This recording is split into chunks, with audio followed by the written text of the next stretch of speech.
All right, out here working on this C5 Corvette, trying to get this steering wheel off. Um, Everybody knows these can be pretty difficult. A lot of people will put penetrating fluid in there and let it sit for a day or two and, keep working at it. What I'm going to try here is a heat gun, so I figured I'd take a video of this. If it works pretty good, I think others could benefit from it. So anyway, a lot of videos out there. Take two bolts off the back of this airbag. That comes off. A couple connectors. Real simple. A lot of videos on that. Got the center nut removed, and then it's threaded on a little bit just to keep the wheel contained in case it, pops or something like that. Just a safe measure.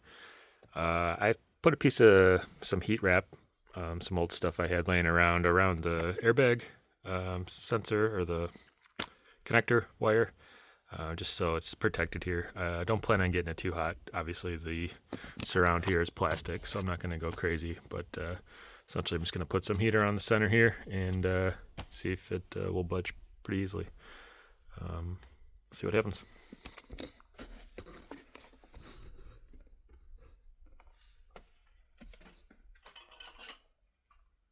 Just a cheapo Harbor Freight.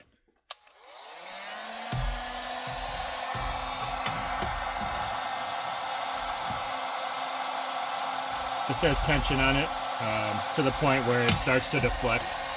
So that's the reason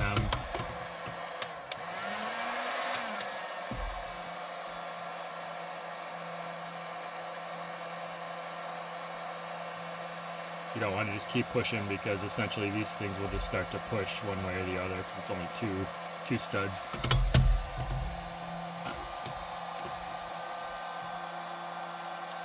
So I started on high. Once it was warmed up, I switched it down to low on this thing. It gets pretty hot. I'm gonna make sure these plastics don't get too warm.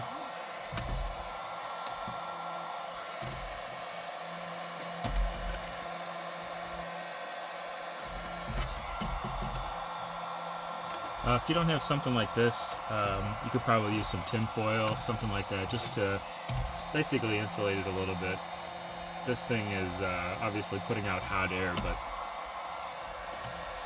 it's enough to shrink tube and stuff if you keep it located in one spot. So you want to keep it moving around. Basically, you're just trying to get this plate to absorb some heat, which it's already getting pretty warm. Basically, temperature differential, one will expand a little faster than the other one. That's the idea here. Let's see if I can get it to pop. Just a ball peen and a regular punch. I'm gonna try to shock it a little bit.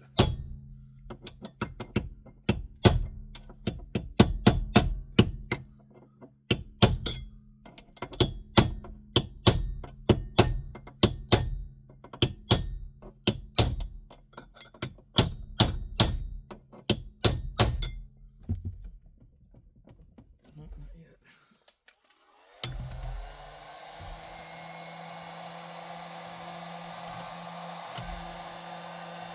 This may take a few tries, obviously. What I'm going for is not waiting overnight.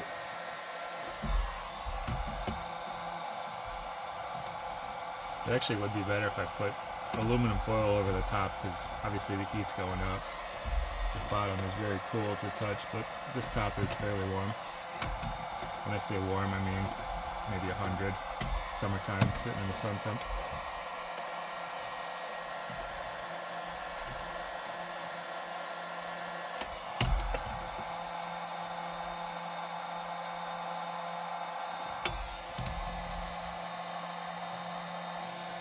And obviously there's a clock spring under here, so we don't want to go too crazy with the heat.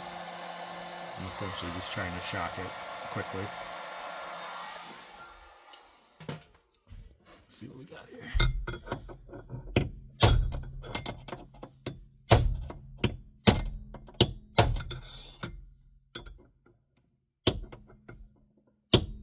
Careful you hit it. I just hit it like a dummy on a corner.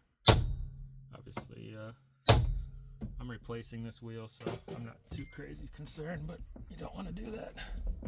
You can avoid it. Let's see if we can put a little bit more on this puller. Oh, there it goes, see? Awesome. Let's see what the time is. That is 5 minutes, including introduction. So there you go. Put a little heat on it. Pops right off.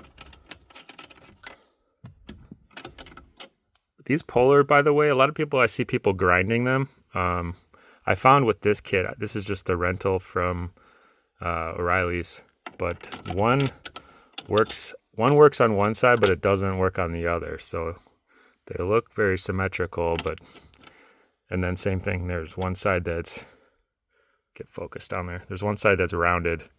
So make sure you insert those with the tab pointing out. Come on, focus. Tab pointed out, and then, you rotate it into position. So if it's not fitting, just try it on the other side before you start grinding on these things, because they are pretty snug, depending on the flashing that's in there. And voila. Cool. Hope that works for somebody. If you're not wanting to wait and spray penetrant and smell that forever, that's what I was trying to avoid. Obviously, I got a nice seat. I don't want to have penetrant all over the inside of the wheel, and that stuff kind of smells for a while. So anyway, yeah, rock and roll.